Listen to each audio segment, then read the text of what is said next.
And you still know that he has talent. But then you also know that he can screw up some games, too. He played a great game, so did Aaron Rodgers. And, yeah, it was kind of... God, it was fun to watch Aaron Rodgers in a Steelers jersey. Oh, there it is. Yeah. There it is. I'm going to go wash my mouth out.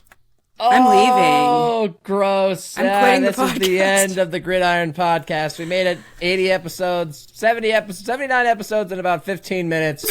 This is where it all ends. It's been real. I've threatened to quit the podcast so many times, and today might be the day, you guys, on number 80. Speaking of getting the party started.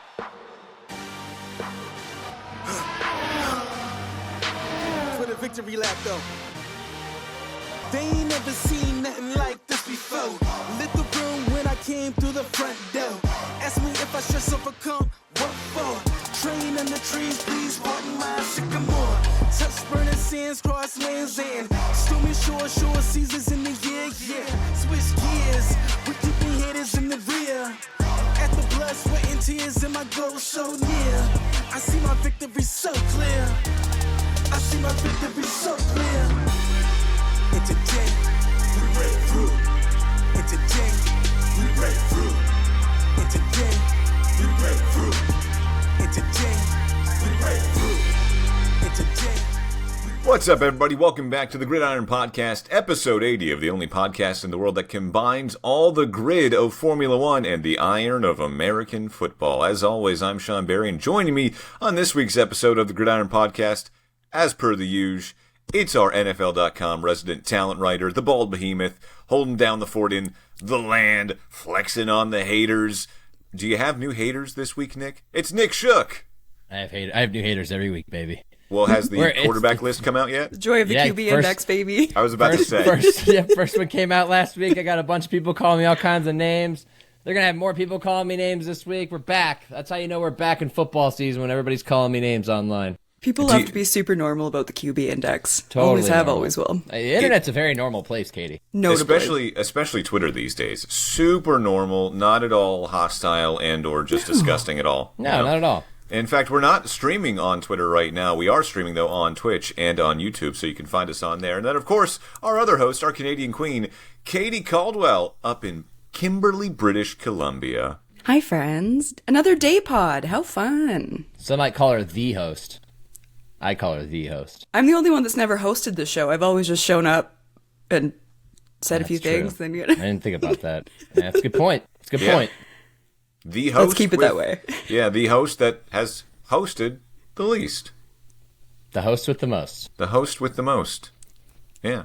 This is episode 80 of the Gridiron Podcast. If you want to find us on social media, we are on social media. We are on Instagram, again, on IG, at GridironPod. You can find us on Instagram, at GridironPod. Hit us up there. And then we are also, we're a little old school, so you can email us as well. And that email is thegridironpodcast3. That's thegridironpodcast number 3. Damn those other two. At gmail.com. It's on your screen right now if you're watching on Twitch and YouTube and watching us later on YouTube as well. We love to hear from you guys, whether it be on Instagram or through email. Got a great show for you today because we are recapping Week 1 of the NFL. It's officially in the books. I don't think Nick has slept since Thursday. And not because you have bags under your eyes or anything. It's not that. Your skin is glowing, Nick. I just know your schedule. No, I look like shit. I understand. Nick, you're doing great. I genuinely didn't mean it like that. I'm like, man, I hope he doesn't think I'm being mean at him because of his looks or anything. I just know that once the NFL season starts, it's a gauntlet for you. So we're going to break down the week that was in the NFL, the opening week. And then, of course, we just came off a race in Italy. So we're going to break down the Italian Grand Prix. Max Verstappen winning from pole. McLaren's getting into a little bit of a awkward situation again. Stop me if you've heard that one before. But first, it's Week 1 of the NFL season. Finally here, finally in the books. We had a Thursday night game. We had a Friday night game in South America. We had Sunday games. We had a Monday night game too. Just one this week because we're going to have 2 next week. Going to be a lot of fun. Nick, we're going to just turn things over to you. Let's start with Week 1, Game 1. Cowboys, Eagles, raising a banner, and then probably a couple of beers at some point along the line there because the Eagles look pretty good. Yeah, unless you're AJ Brown. Everybody's all pissed off that AJ Brown wasn't involved in the. Oh, my fantasy team's gonna hurt. Oh, what the hell? You Now, gonna throw look. the ball to AJ Brown? Look, I could care less about your fantasy team, but I have A.J. Brown in my fantasy team, man. Come on, throw the ball to A.J. Brown more. No, we have seen the evolution of a team from year to year. Jalen Hurts took over that game. He carried the Eagles to that victory. Beautifully so. Dak Prescott also had a really good game, even though the Cowboys came up short. That was kind of the theme for the week for a lot of good quarterbacks was, wow, really good throw, and a guy dropped it. And that's week one, shaking off the rust. That was a great game. The Eagles looked good.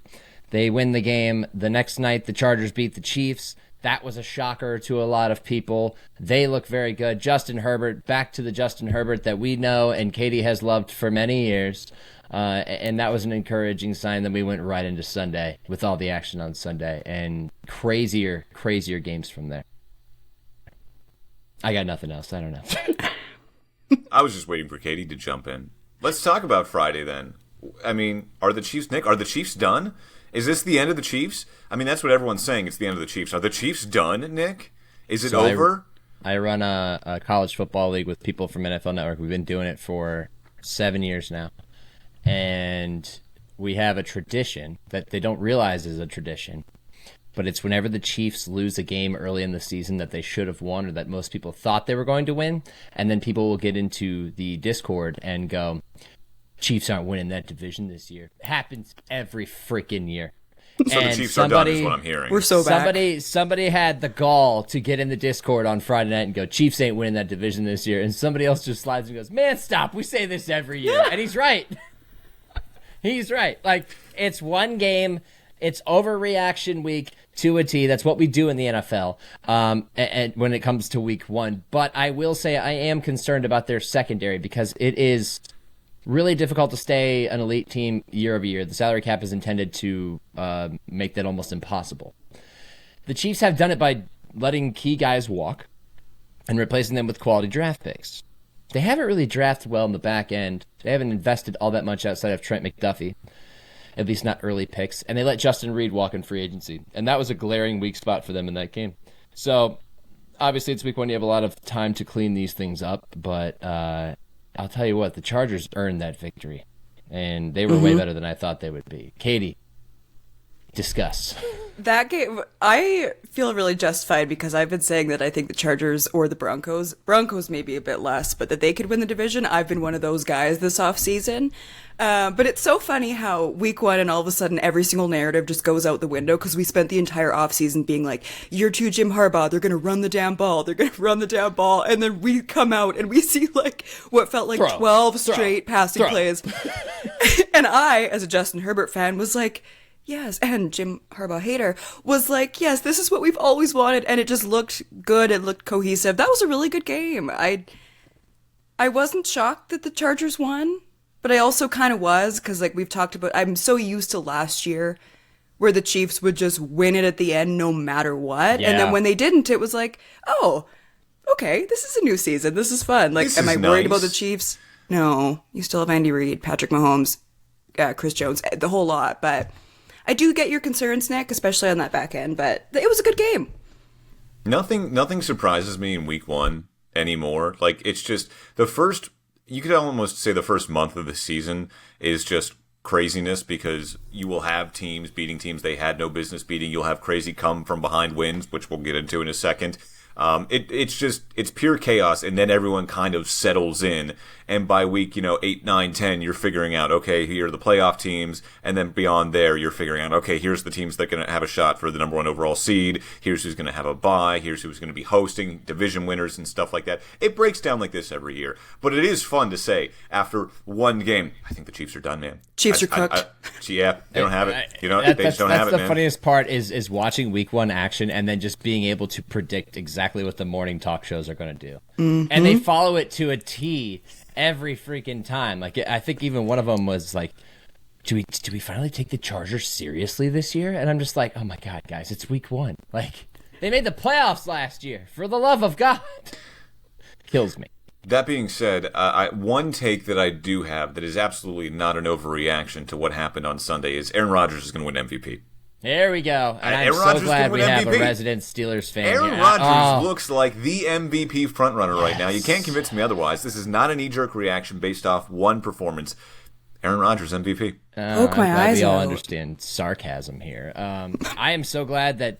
You know what, Sean? This is a perfect time. I think we'll get to it in a second. Because I know Katie wants to go blind if that happens. She might want to go deaf, too.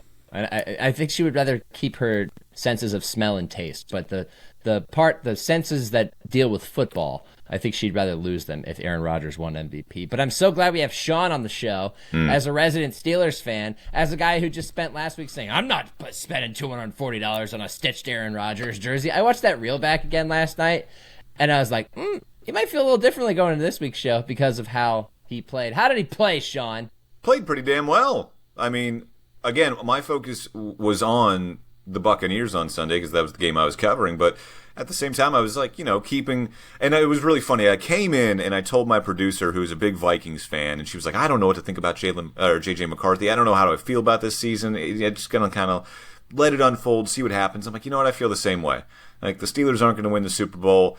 I'm not going to let it affect me. And then all of a sudden, I'm just kind of like, it's affecting me a little bit. I'm looking. Oh, wait. CBS has the game on now? Okay. Yeah. Aaron Rodgers played pretty damn well. John, you've changed. It's like we don't even know you anymore. Hold his feet to the fire, Katie. Make this man pay for his sins. I'm just a man We're not mad at you, Sean. rooting for a 41-year-old man to throw a couple of touchdown passes a week. We're disappointed. I'm just deeply disappointed. You know what? Color me shocked, though, honestly. I wasn't... I was surprised to see just how quick he got the ball off, fastest of any quarterback in week one. He looked good, and the Steelers' offensive line looked like a revolving door at times. Yeah, he took 3 sacks, all courtesy of Broderick Jones. But at the same time, he was still able to evade some pressure, make some nice throws. That touchdown pass to Calvin Austin, I mean, that was off his back foot while he was getting hit. He looked like 2021 Aaron Rodgers. And, I mean, if the Steelers played in the NFC, I would pencil them into the NFC title game right now because Aaron Rodgers. But it is week one, and the Steelers' defense looked really bad. Like, really old, too. Came up when it mattered most, but at the same time, They're old. Yeah, they are. I They're texted old. you guys. I'm like, what is happening to the highest paid defense in the NFL? Why are they They're just giving old. up points? Nick said they're old. I was like, yeah, you're not wrong. Old as hell. You're not wrong. You're not wrong. But it was fun to watch that game back. I feel, I'm happy for Justin Fields, too. Because if you remember, I wanted to keep Justin Fields. Of the quarterbacks they had last year, I wanted to keep Justin Fields to see what he could do. And you still know that he has talent. But then you also know that he can screw up some games, too. He played a great game, so did Aaron Rodgers. And, yeah, it was kind of... God, it was fun to watch Aaron Rodgers in a Steelers jersey. Oh, there it is. Yeah. There I'm it going to go is. wash my mouth out. I'm leaving. Oh, gross. I'm quitting the This is the podcast. end of the Gridiron podcast. We made it 80 episodes, 79 episodes in about 15 minutes. This is where it all ends. It's been real. I've threatened to quit the podcast so many times, and today might be the day, you guys, on number Yeah. 80. It was fun. It was fun to watch Aaron Rodgers slinging it in his Steelers jersey. It was fun to watch DK Metcalf and Jalen Ramsey. And, I You feel changed. awful about all of this, but it was just week one. It's just week one, Sean. Chill. It's all right. It's all right. Here we go. I am deeply Steelers. disappointed. Here we go. Why do I Guys, feel like this is going to age so poorly? He's It 100 is. years old and he's It getting is. sacked 100 times per game. It is going to age poorly. We are here to talk you down, Sean. I will say, guys. the marriage of Aaron Rodgers and Arthur Smith did look good. They had a push pass to Jonnu Smith for a touchdown. That pass to Calvin Austin was vintage Rodgers rolling to his right off of the 1 foot. He even got the classic Rodgers, like Tiger Woods fist pump when they scored the touchdown. Granted, even the fist pump, he made him look old. But, still, they won the game, and it was one of the most exciting games of the week in a week jam-packed with memorable games. Like, we're doing this Game of the Year exercise where we, track the best games every week and, rank them on NFL.com. I think I got 3 of the games of the year already. like in week one yeah. that are going to end up in the final top 5 for me. Hell That's yeah. how good this week was. I just need you to be there for me when this inevitably comes crumbling down. You ruined that goodwill today. What did It's I do? over. What did I do to deserve this? I didn't ask for Aaron Rodgers to be on my team. I didn't ask ask to be for any of born in this, but I Pittsburgh. had. Like, what do you want me to do? You want me to root for another team? No. That would be something. No, I'm not going to do that. Like, I got to root for the guy. I don't want to. I didn't want any of this. I didn't ask for any of this. I'm just asking you when this goes south, just be there for me. Okay, and I hear you. But, and I think Katie would agree with me. You know who did want this? He's a friend of the show. Some might call him an alter ego. Yinzer Bob. I think it's time for the return of Yinzer Bob. I've been wondering what Yinzer Bob's been up to. I saw him make a brief appearance on Fox 13 the other day, but other than that, it's been weeks and maybe even months. Brief appearance on Fox 13. It's true. His full Yinzer came out on TV in freaking Tampa, Florida. Sean just can't get rid of his roots. Yinzer Bob is connected to him even from afar, and I think Katie, we don't need to talk about Aaron Rodgers because I think it makes you feel gross. I actually enjoyed watching the game. I thought it was a very fun game. It does make me feel gross. But it does make you feel gross. It does make me evaluate of like what my Aaron Rodgers hate level is because I'm a Seahawks fan and a Chargers fan, but I think I'm a bigger Aaron Rodgers hater, and I just don't know that I could. We found him. Oh my God. Here he did. is. I thought I heard the doorbell. That's crazy that he showed up at the exact same time. It's like we summoned him. He has a key. He doesn't need the doorbell. Bear with me because I don't have sunglasses on. But how you guys doing? Hi, How you doing, Bob? Yinzer Bob? Big Yeah, victory Tuesday, huh? I'm doing great, man. It's a great Victory Tuesday down here in the Still City. And, how about them Stillers, man? Aaron Rodgers, downtown Aaron Rodgers going downtown off the back foot, hitting up Calvin Austin the third. Tell you guys what? Put some respect on the Stillers' name. Yinzer Bob, can you sit here confidently after that performance and tell us that 85-year-old Aaron Rodgers is about to go 17-0 this season? Oh, I got a neighbor down the street, Tommy. I mean, he's out there at 90, still snow blowing there on snowy days down there in Pittsburgh. So AJ bought a number, and I think Aaron Rodgers. I mean, it's that Pittsburgh city water is what it is. They got that fluoride in the water, and it just makes your bones strong. And that's what Aaron Rodgers been drinking the last couple months out here in Pittsburgh, and doesn't look a day over 25. If Aaron Rodgers' best friend has anything to do with it, there will no longer be any fluoride in that water, Yinzer Bob. There it is. I was going to say, I think you're politically different than Aaron Rodgers. Just saying. Yinzer Bob. I even tried that ayahuasca stuff. I don't know what happened with it, but next day I know it's a Monday morning and I gotta go to work, and I was like, what happened? But yeah, you tried ayahuasca. Some guy out down there at the point was just selling it. Said it's Aaron Rodgers' favorite drink. I don't know if Aaron Rodgers likes it. Gotta be right. Do you drink ayahuasca? Is that how you take it? I don't know. Okay. I think so. I don't know. You sit on a bucket and shit your brains out. That's what I know. Yinzer Bob, after one Aaron Rodgers game, what are you willing to sacrifice and put on the line to support Aaron Rodgers and these Pittsburgh Steelers? Because, I mean, the results, you just have to be so thrilled. What am I willing to put on the line? Yeah. Tell you what. I put my grandma's coleslaw recipe on the line. Grandma made a mean coleslaw. Mima. Made great coleslaw. A little sugary, but real good coleslaw. What was the base of the coleslaw? I know there's different bases of it. You have like a mayo coleslaw. It's good old Hellman's mayo. You're not going to tell us the rest of the recipe, right? Because that's I got to put it on the line. Super Bowl. Yeah, I got to put it online. What about your parking chair? Would you put your parking chair on the line? Now, that depends. Are we talking Super Bowl here, or are we just talking win season We're talking again? Playoff victory, something you haven't had in 10 years. Nick Shook asking the hard questions here. You drive a hard bargain there, Nick, but I put my parking chair on the line. Wow. That's how desperate the Steelers are. I mean, it's clear they put their whole season on Aaron Rodgers, and he delivered for a day. What was your experience like watching that game, Yinzer Bob? How did you feel in the moment and afterward? How did you celebrate? What did you tell your fellow residents of Pittsburgh? Are they Pittsburghians? I don't know. at the water cooler on Monday. Pittsburghers? Yinzer's, possibly. Oh, yeah. It's kind of in the name, Yinzer Bob. Yeah, I tell you guys what, watching that game, I thought, there's no way this is the same old Steelers. They go down a bunch of points. This offense can't score 30 points. When's the last time Steelers offense scored 30 points? I mean, it happened like once last year?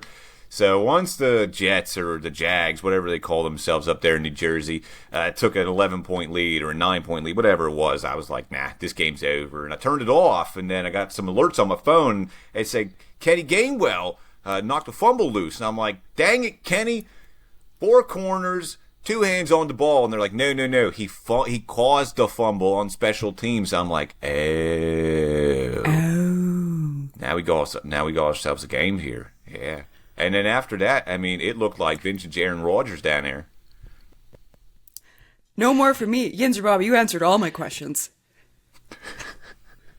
It's the O for me.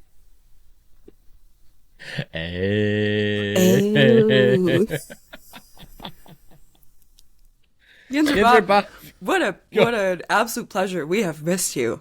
Thanks, Yins, guys. Hopefully I'm back here next week. Let's keep the good times rolling here. Go Steelers.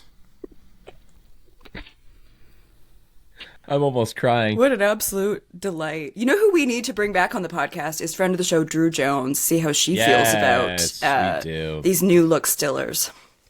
Yes, we absolutely do. Drew Jones, who has the most interesting assortment of allegiances in sports. She is a USC alum, so she loves to tell me fight on all the time. She's from the Bay Area, Oakland specifically, so she's a diehard A's fan. And yet she is also a Steelers fan. Make that make sense. We love it. Sean, welcome back. I cannot believe you just missed Yinzer Bob. I heard he was Yet great. another unbelievable outing from him.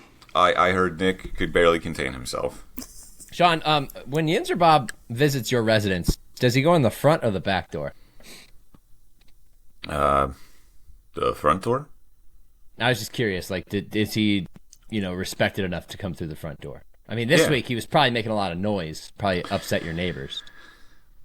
It was such a good week. But yes, I got a noise complaint or two from the neighbors. That's what Yinzers do. Yeah. I should get that right going. We're a proud bunch. All right, let's move beyond that Steelers game, one of the best games of the week. And let's fast forward all the way. Do I have to talk about the Browns?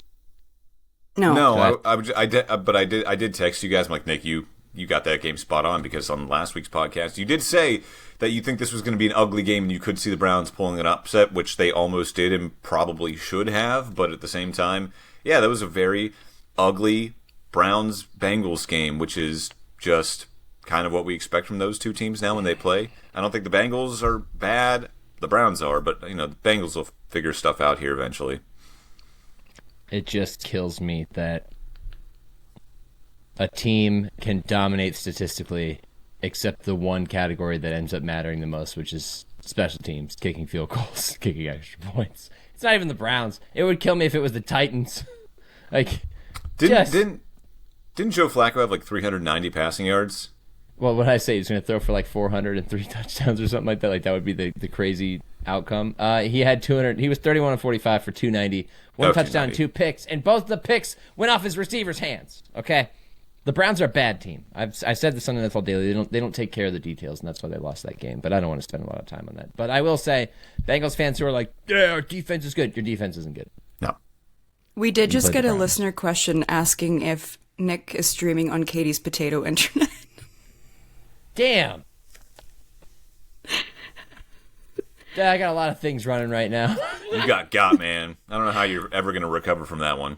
Actually, while we're here, so I think it's Matthias, I think it's pronounced. He engages with us all the time. But he did also reach out saying, I don't know if you had the chance to listen to NFL Daily Sunday recap show, but Greg called Shook little buddy. Do you think that will catch on? Will you adopt that on the Gridiron podcast? So today we answer that question, yes. So little buddy, do you like that? It was such so week one is always chaotic, right? and your brain is kind of scrambled by the end of the first, Sunday of the season. It's just there's so much going on. And Greg was clearly scrambled. Like, he was just like, I can't talk today. And he's like, yeah, all right, we'll see you in a little bit, little buddy. And then he goes, why did I just call you little buddy? Yeah, sure. I mean, my mother, her nickname for me since I was in high school and hit my growth spurt has been Tiny, because she thinks it's funny because I'm the last thing on earth. Did you do like the double finger guns? Like, see you later, little buddy. Yeah, hey there, let's blow this pop stand, little buddy. I'd say between the three of us, Rock like, and roll. we all know, as we've talked about, I'm the beefcake of the pod, and then Right, probably yes. Sean, and then Nick, so it actually does kind of make sense in this specific context. Yeah, I would think Beanpole, maybe little buddy's a little bit new, but yeah, I'll take little buddy. It would be really funny if you ever kind of ran into like a fan out in public, Nick, and you actually were like 5'6", but like you were jacked. You were a jacked 5'6". Yeah, that's the funny thing because is that this camera, it hides you well. Like you look like you're a big dude, but you could be 5'6". I don't know.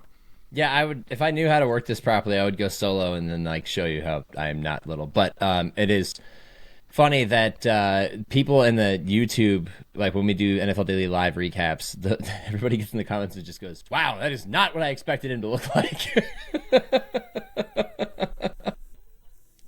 I get that a lot too, and it's just because of my voice. Yeah, exactly. All right, let's get to the final couple of thrilling games of the league before we move on to F1. Sunday night, the Baltimore Ravens have done it again. They found a way to blow a game that was seemingly in their grasp, and they did it. It wasn't seemingly; it was in their grasp. They were up by 15 in the fourth quarter. It was a miraculous comeback for the Bills. And when I say miraculous, I mean they needed like pixie dust and like gifts from the heavens just to have a shot to win that game. Come back and win 41-40. A colossal meltdown on the part of the Ravens that I watched in real time, waiting to go back and finish NFL Daily. And as soon as they scored the touchdown to Keon Coleman, I went, of course. And then the fumble happened, and I just, sitting on my couch, shouted, nobody's home but me. Oh my freaking God. Here we go. And what happened from there, Sean? Here we go. For me, it was the best of both worlds because I had Derrick Henry on my fantasy team against my coworker in one league I'm playing in, and my coworker was just talking a bunch of crap because I also had A.J. Brown and George Pickens on that roster, and I'm like, I'm probably not going to win this week. This wasn't a great week for me. Derrick Henry then saves the day. He stops talking a bunch of crap at me, and then Derrick Henry fumbles, which doesn't cost me anything, but it costs the Ravens a win. So it was a win-win for me as a Pittsburgh fan because Derrick Henry delivered me the fantasy win and then delivered his team an actual loss. It was just phenomenal. What a big week for you personally, Sean Barie. Thank you. I love this for you. I know this is why we come on the podcast to talk about me, so I appreciate that. I mean, we do, and especially because you made a deal with the devil and you're reaping the rewards, and we'll see if you ever have to get your punishment. Yeah, that was a crazy game. Were you guys at all shocked by the fact that the Bills pulled that off, other than the fact that it was completely stunning and jaw-dropping? But, like, if it was any team in any matchup, did that surprise you? No. Like, do you think it was deserved?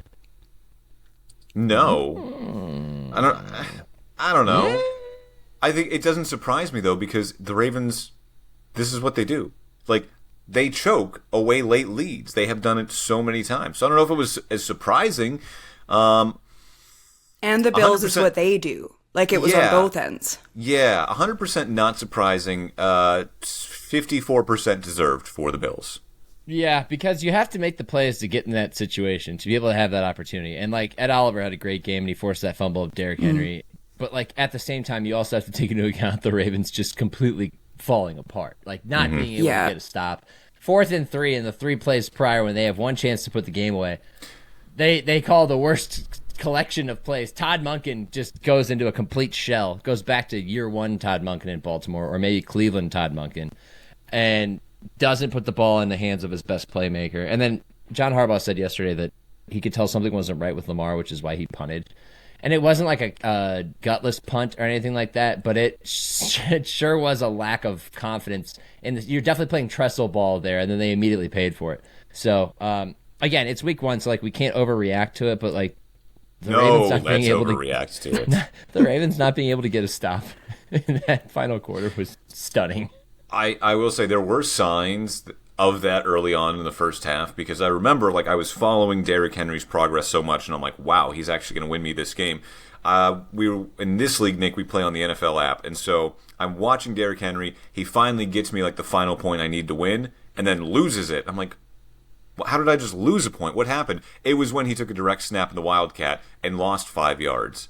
And I'm thinking, what is happening? Like, it seemed like they started to go away from Henry, and they brought in one just completely odd Lamar Jackson designed keeper, where the entire offense went to the right, he goes to the left, and the Bills were absolutely not fooled and just bottled him up. I'm like, what is going on? Stop getting cute. Like, you have your foot on the Bills' necks right now. Now's not the time to get cute, and the Ravens got cute. Interesting way of looking at it. Yeah. Oh, Katie's like, They got cute. They got cute. Look at me. I'm cute. Games like The that are Ravens so got fun Katie. when you have no stake in the game. Like, I'm not a Bills fan or a Ravens fan. I enjoy watching both those teams play, but I just love games like that when I'm just like cheering for everybody to score on every single drive.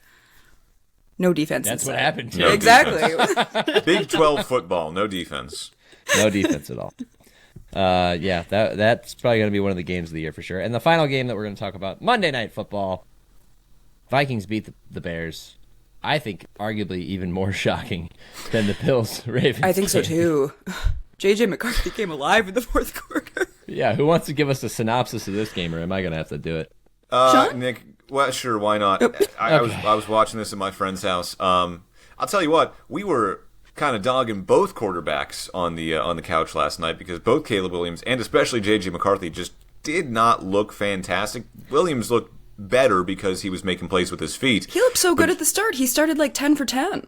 But J.J. That was it, McCarthy, yeah, He but peaked J.J. early McCarthy and then throws that pick six, and we're thinking, ooh, this isn't it. I mean, again, he has not played an actual real competitive game of football in over 600 days, and that was the college football title game back with Michigan, and since then, all he's played is preseason. So, okay, maybe the night's too big for him. Monday Night Football against a division rival, and then you're right, he started to come alive there in the fourth quarter. Couple of good throws. The touchdown throw to Aaron Jones was not a great throw, but it was a great play nonetheless. That was a great throw.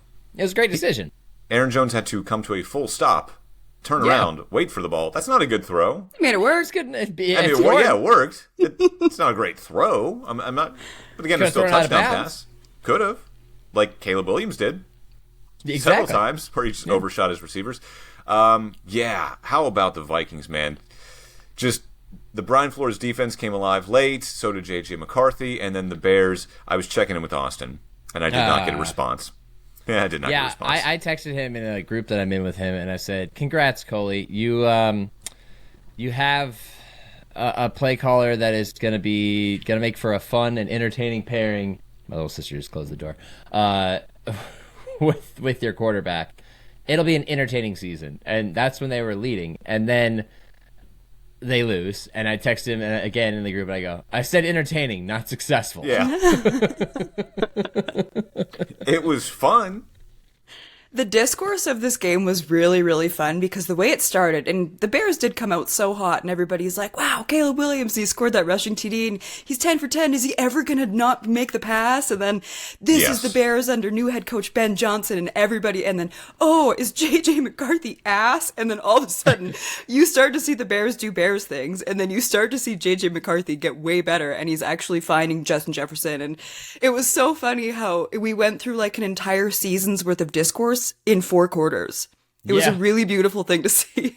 It was like mid-third quarter, Sam Darnold's trending on Twitter. Yeah. And I go, God, let's not do this stuff already, guys. Come on. And can we just say, Kevin O'Connell, my God, can that guy coach a football game? I don't think that was up for debate, but just last night was, proof of that. My God. It was really, it People was could fun debate because that. like you're I mean, the playoff last year.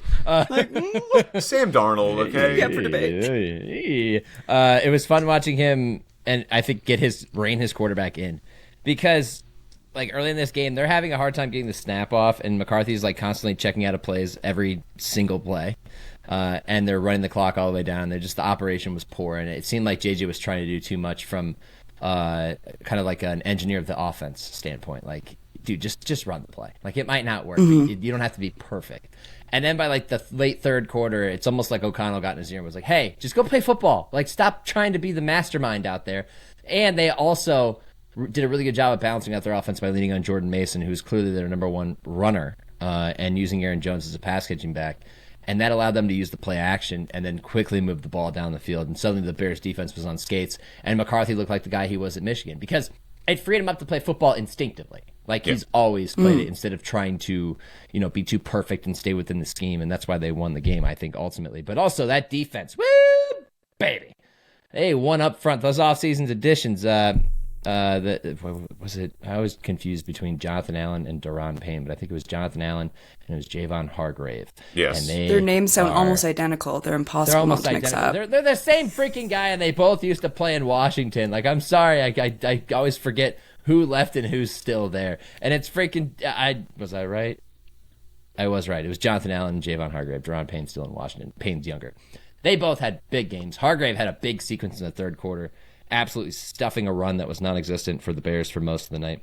And I think we quickly saw how off-season and even in-game perception, like you just said, Katie, the discourse can change dramatically, and that we should all just let our thumbs rest and watch football and let things play out.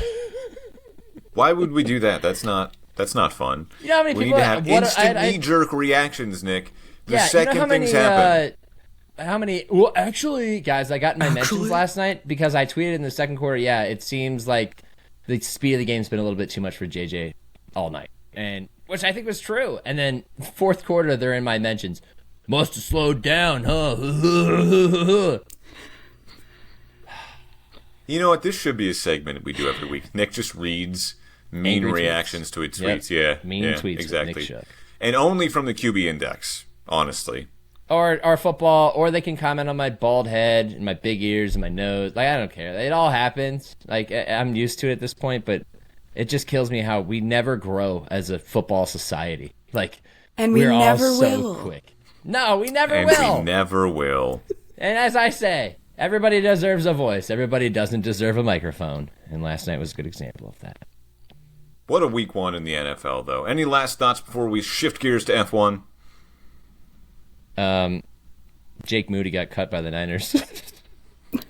To the surprise of absolutely no one. Our guy Jake, what do you got? Might get picked up by Atlanta because Raheem Morris wants to bring in some competition for Younghoe Koo. Dude, yeah, because he missed a tough week for kickers. Great week for previously anonymous tight ends who made big plays in big spots. Jake Tungus catches a game-winning touchdown pass to the Niners. Jake Moody, he had a kick blocked. He missed an extra point. He missed a field goal. No, he made his extra points. He missed 2 field goals, and one of them was blocked. It was bad. Like, they won the game, but it's funny that Kyle Shanahan's patience with the kicker they spent a third-round pick on 2 years ago just runs out in week 1. He's like, you know what? I've had it. We tried to get you competition. Greg Joseph competed with you in camp. You won the battle, and you failed me again. Kicking, man, cutthroat job, and somehow the Browns still have a bad kicker. Yeah. Like, they've spent draft picks. They still have a bad kicker. It really takes a serial killer to be a kicker in the NFL. Hey. I love that Mike Tomlin reference. Such an Chris off-the-ball. Boswell. Our kicker is a serial killer. He's like, he's got a low post. He followed it up with, he's got a low post rate. And I was like, you just called him a serial killer. If I was in that room, I'd have been like, so like BTK, like what are we talking about? Like Dahmer, like what kind of serial killer are we talking about here? Is Pittsburgh police going to be on the phone like, hey, actually, some dead bodies have been popping up. Where was Chris Boswell on the night of the 13th? We just received a tip from one Mike Tomlin.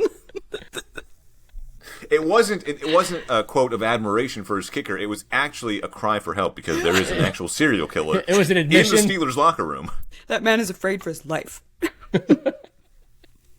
What's his weapon of choice? His right foot. His right foot, which was kissed by the gods. All right, let's do it. All right, let's shift gears, Sean. Yeah, we're shifting gears to F1. Italian Grand Prix Sunday. Monza, baby. The fastest F1 race in recorded history. How about that? Can I tell you a story real quick? Last Sure. year I went to Go ahead, little buddy.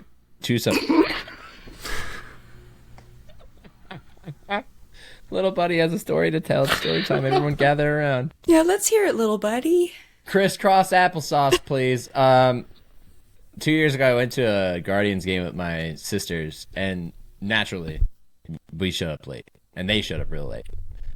And so it's like I think we got there like the third or fourth inning, and then all of a sudden, like, the game ends and fireworks go off, and my sister goes, "Wait, what happened?" I go, "The game's over." She's like, "What do you mean it's over?" I was like, "It's over." The game time was like an hour and 49 minutes. It was the fastest baseball game I've ever been to. This F1 race compares. About that. They were over halfway done. I think they said 36 minutes on the broadcast. Like, we are now officially over halfway done with this race in only 36 minutes. Yeah. Fast race. Max Verstappen won from pole. Lando Norris started behind him, and then Oscar Piastri behind him. I think my podium prediction was an Oscar win, then Lando, then Lewis, which, trying to go off the wall here, have some fun. But how fast has that Red Bull looked coming out of the summer break? Max Verstappen, P3 in his home race in Dutch, and then a win in Italy. I mean, that Red Bull car, obviously only the one driven by Max Verstappen, looks pretty good right now. It does, but I still fear it's track specific. Probably, yeah. That's fair. Like, I think Vegas could be a good one for them. But other than that, the McLaren is still such a rocket ship. Yeah. Well, McLaren can wrap up the Constructors' Championship next time out in Azerbaijan. Like, I think if they get like a 1-2, they win the Constructors' title.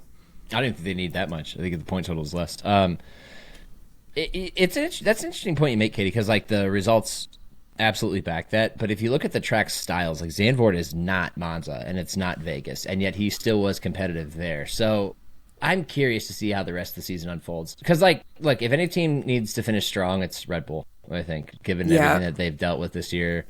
Fired the team principal, like they lost their technical director in the off season.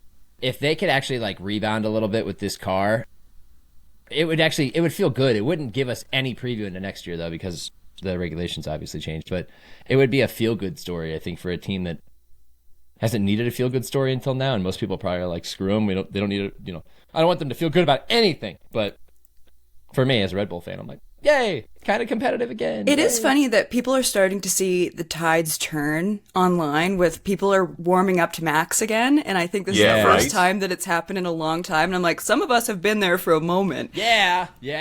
Patron saint of Viking Max before it was cool, Katie Caldwell. I feel like a former Max Verstappen hater, and then reborn into, do I fuck with Max Verstappen now? Do I actually like this driver? But a lot of people woke up to that, especially with the radio message, which I'm sure we'll be getting into the papaya rules of all of that. But he received quite the reception on the podium, which was really cool to see. It was in person and online. Everyone was like, we love Max Verstappen collectively for the first time.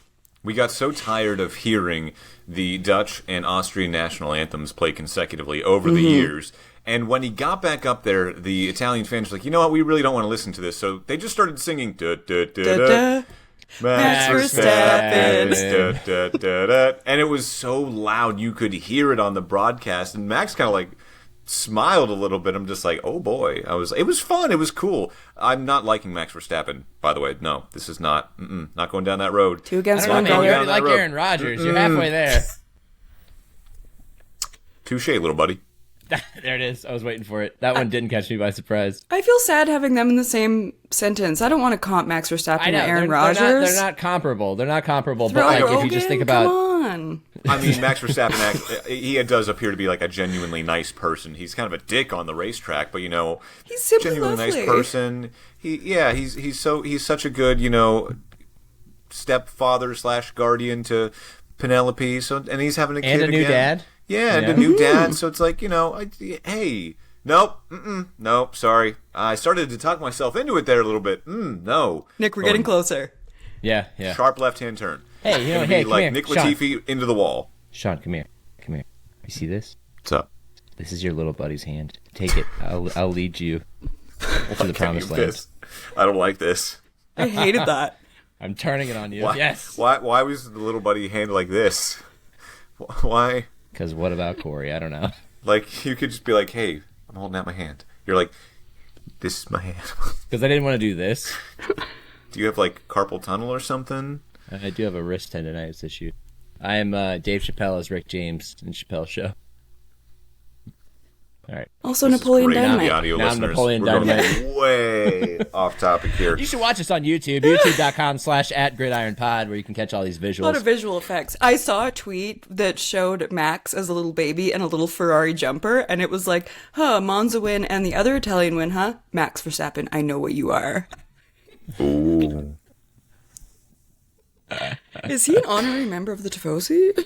I think that's why they started chanting his name and singing his song. Lando Norris did not get the same reception on the podium. Did you guys hear him being audibly booed by everyone? From no wins to nobody likes you. Interesting. Italian fans are vicious, man. The Tifosi? No. No, not at all. They are level-headed. Not dramatic or emotional. They are not the Eagles fans of the F1 world, not at all. Good comp. Would That's the good Eagles comp. be the comp? I think so. Yeah, that's good comp. Probably. Yeah, Yeah. that's good comp. I mean, they travel very well. You could make an argument for Cowboys fans, especially because like it's cool to just wear cowboy apparel. Well, they're It's cool to wear suffering as Ferrari. much as Cowboys fans are, so that Yeah, tracks. that. I think that might be a better one because they're also both either diehard fans or insufferable. Sean, So- what would NHL comp be? The Leafs? Ooh, yeah, the Leafs. But the Leafs are so. I don't know. They're so corporate. unlikable. Yeah, they're just so. What's a giant? Maybe the Canadiens. No, But I I feel like can't no one- trash them. I love French I was Canadian gonna say, people. does anyone hate Canadiens fans? Yes. I could go NBA. NBA Really? would be, I think Tifosi would be Boston Celtics. 100%. Yeah. 100%. Sean, I look think- up the history in Canada between French Canadian folks and... I'm very well aware of that history, but at the same time, we don't feel that hate down here in Florida when we're watching hockey. So yeah, I would say Leafs. I would say Leafs fans. It's a good comp. We love to digress on this pod. too. Actually, that was a good crossover. This is why this is an F1 and NFL pod. Exactly. Because we can make exactly. I cross-sport saw the comparisons. opportunity. I saw the gap, and I went for it. You're welcome. You are a racer. Damn it. Thank you. Let's talk about McLaren real quick because they got into another sticky situation where Real they quick, had, this is not a quick conversation. It's a crutch. I said real quick. It's like saying meanwhile and right there in broadcasting. All right, thanks for calling me out. But yeah, Lando Norris was leading the race. Max Verstappen was obviously the real leader because he had pitted. McLaren went long with their mediums because the hard tire was not showing up for anybody on Sunday. So they had both Lando and Oscar go long. The pit wall said, "Hey, Lando, what do you think about Oscar coming in first?" And he said, "I'm fine with that as long as he's not going to undercut me." And they said, "No, we are not doing an undercut." Okay then, so they brought in Oscar first, running in P2. A lap later, brought in Lando, who was running in P1. Max passes them both, as what was supposed to happen. And then Oscar got a 1.9 second pit stop. Zoop, zoop, in and out. And how about Lando? Lando got a 5.9 second pit stop because the left front wheel left. gun, front left wheel gun got stuck, or I don't know, the wheel wasn't put on right, so he was in the pits for almost 6 seconds longer than Oscar. Oscar then passes him, and immediately you're thinking, well, that's not fair. And then they did team orders where they said, "Hey, Oscar, we're going to swap back the cars." Lando had that was on us, and Oscar let his feelings be known because I guess at some point they'd talked about this and said, "I thought you said long pit stops were just part of racing." And he switched back. He didn't make a fuss about it. It wasn't, Lando and Hungary last year. But you could tell they both were a little miffed about it. But at the same time, I don't know. I'll let you guys go, and then I'll give my take. Was it Team Katie, by all Order, means. Sean? Or was it Papaya Rules? Oh. Who rules? This one was so funny because Max on the radio, again, just capturing the hearts of all of his haters, he's like, "Wait, they swapped because of a slow pit stop?" And he was like giggling about it on the radio, and we're like, yeah, that's what we're all laughing about at home. If this is McLaren cannot for the life of them stop getting in their own way. Even when you have a rocket ship of a car, they will not stop getting in their own way. And this time it was only because of a stupid wheel gun. Because of a wheel gun. This situation got them into such a worse situation than they ever needed to be. If this is a 1-2, it's easier to understand. And if it's swapping for Oscar to lead because he's the championship leader, I would understand that more. I just look at so many other teams and would they have done this bullshit? Absolutely not. Could you imagine when it's Mercedes and they're like, "Actually, Valtteri, he should pull ahead. Like with Lewis, like, do you think they're going to be swapping like that? Like when they hit that button, they hit that radio button with their emotional blackmail on deck. Like, actually, do you remember Hungary in 2024? Like, they went, and then Oscar's like, hey, what do we do? This is a like, bit like Hungary, sorry. You know, they did take the blame. They're like, this is on us, you know, sorry. But the thing is like, a slow pit stop to me is like, shit happens. That's racing. Yes, And it's your own team. Your own team made that mistake. It's not like you're on the track yes. and someone from Aston Martin, not naming any names, bangs into you. It's your own team's issue. So what are we doing here? Like, Okay. This was the epitome of like, Lando is the number one boy, and it feels like every single time that he's not being the number one boy on track, Zach Brown is single-handedly just being like, Yeah. I'm uncomfortable with this. We need Yeah. the number one boy out front. He's not even your championship leader. Yeah, Why are you I agree. prioritizing I him agree because with you had a all slow of this. stop? I feel Okay, like I'm so going Katie, insane. No, you're not going I'm taking insane. crazy pills here. I take your tinfoil hat and I place it on my head because there's two things in play here. Number one, let's think back to 2021, the most thrilling F1 season we've seen in our lives, right? Why? Because it came down to the final race between Max and Lewis, Max trying to unseat the dominant champion, Lewis Hamilton, the legend himself. We know how that all ended, but in order to get there and set that stage, Lewis had to have that comeback. A lot of it was in Brazil and other places along the way. I do think that there is a bit of influence from F1, tinfoil hat on, preserve the championship here. Get Lando the win, get him the points, keep this close. We have races to sell. But more importantly than anything, I think it's exactly what Katie said, because there's also a bit of room for controversy if you don't swap those spots. Is the pit crew sabotaging Lando? Oh my God, it's like the Browns and Shador Sanders. They're sabotaging Shador. They're sabotaging Lando with a bad stop. No, dude, like McLaren's had some of the I think they had the fastest stop this year, and they're consistently one of the fastest crews in Formula One. They had a bad moment. Everybody does. Everyone perfect. It just does. happened It's to part of affect Lando. racing. But I think that would have opened the door to the controversy, which is why they were like, okay, let's just wipe the slate clean now, swap positions. And Oscar handled it about as well as he could during the race on the radio, just being like, okay, like, I don't agree with it, but okay, like, we'll talk. And they're like, we'll talk about it later. Like, when we're not being monitored by a worldwide audience. So I think ultimately it makes business sense, but you're absolutely right, Katie. No, Michael. It's so not right. No, Michael. No, Michael, no. Did you hear Oscar in his, I was going to say post-game presser, post-race, where he said incident?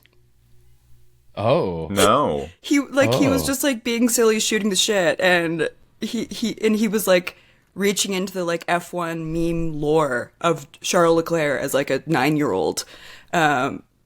Post-race, it was very funny that his vibe was very like, it felt like he was just so frustrated and was just like, what the hell, like, let's have fun with this. Okay. I don't think it was that big of a deal, honestly. I don't, and I'm not getting bent out of shape over it because all right, it was a whopping 4-point swing, I think. Let me check real Big quick. 4 points. Could be a big 4 points. That's only if this comes down to the last 4 points. Yeah, 5 points, excuse me, because Oscar went into this race with a 34-point lead. He currently has a 29-point lead over Lando Norris. So it wasn't like they were handing Lando a win and handing Oscar third place. They realized what went wrong. And yes, if in the past they said, hey, in case of a long pit stop, that's racing, that's what happens. But it is kind of difficult when you told Lando, we are not doing the undercut. And they weren't doing the undercut, but then technical difficulties ensued, and they said, hey, we're going to swap back. I don't really think it's that big of a deal. It's definitely not as big of a deal as it was in Hungary last year when Lando was going to chase after the championship, and they prioritized Oscar. Later, we all said, that's a mistake, and later they said that was a mistake as well. This is a 5-point swing in a tight-ish, championship battle that Oscar seems to have the upper hand on and currently does statistically have the upper hand on. And it also wasn't Oscar waiting until the last lap. They didn't have to get on the radio and go, Oscar, think of Lando, please. Think of the team. Oscar, won't you think of the team? Because they know what's gone on in the past. And I'm not trying to read into it more than what it was. It's an unfortunate circumstance that McLaren really didn't put themselves in. it was a faulty wheel gun. Like, of all the Yeah. things to cause them a headache today, it wasn't their own strategy. It wasn't that Lando wasn't playing the team game. It was that the wheel nut didn't get tightened in a timely manner. And if that's that pit fair. stop was 2.1 seconds, if that pit stop was even 3 seconds long, we wouldn't be talking about this. But because it was 6 seconds long, we're like, well, this is an unfortunate situation. I'm sorry, Oscar. And I'm sure, like, it is what it is. It's fair, but I also think that it's bullshit that they were like, let him It pass wasn't fair to Oscar. and then you're free to race. Like, It- they let you're him right. pass with like 3 laps to go. You're right, but like it wasn't fair to ask Oscar to do this, but it also wasn't fair to Lando to put him in that position, then go, well, sorry, buddy, you're shit out of luck. Like, you know what I mean? Like, it was a bad situation. But It was, but like I still don't. None of this answers the question as to like why. Why did you guys have to do this? Because I this is think we what would still be everybody's talking about talking it. about right now. Why? But if didn't they you guys- didn't, if they didn't, swap the cars, I think we would still be talking about this. Is why didn't they allow Lando? That's so unfair to Lando. I think we never would've that been. never would have even crossed my mind of why wouldn't they swap those. Oscar's the championship leader, and McLaren is getting the same amount of points out of this regardless. Like, it makes me look back at like Max with Checo, where Max wasn't even going to let Checo go ahead of him for for Checo to get P2 in the championship. Like, even that, Max was like, no, Yeah, absolutely you know why? not. You know why? Because Max is a serial killer. Because Max, like Chris Boswell, serial killer. Yes. So I just don't get why we're talking about this today when we didn't need to be talking about any of this. I think this wouldn't have been any discourse if it was, oh, well, shit happens. Lando had a slow stop. It happens to everyone. We've seen it happen to every single car. This wouldn't even be a talking point to me if they didn't intentionally make them swap. Like, there's so many layers of it that just break my brain. And as a Zach will Brown say- hater, I just hate him even more. Every I single will race. say, this does set a very tricky precedent. That's let's what just it say. is. Because if we go, I don't care about it this time around because we still have 8 races left. Like, it does not bother me that much. I think it's a lot of overreaction Monday. But at the same time, what happens if this happens in Abu Dhabi? What happens if Oscar is Exactly. ahead by 4 points and he has the long pit stop because of a faulty wheel gun? What happens then? Are we going to do this again? Absolutely not. We're not going to do it without the championship on the line. Well, you did it in Italy, so I think this sets them up for a really bad precedent. And I can say, well, this isn't going to happen again. Well, it happened in Italy. You've opened Pandora's box. Sean, you Yeah. know, if I That's didn't know exactly any better, what it is, Sean.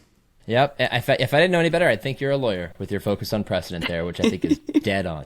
Thank you. Dead on. I, They just I got a keep shooting 98% themselves in in my the media foot. law class. Yeah, we were in that class. We took Yeah. that class together. It was a great class, yeah. Yeah, they are shooting themselves in the foot. I don't think this was like a BB gun shot to the foot, right? I don't think this Hey, is... actually, fun story. When my dad was a kid, he got shot in the ankle by a BB gun, and they never found the BB in his shoe.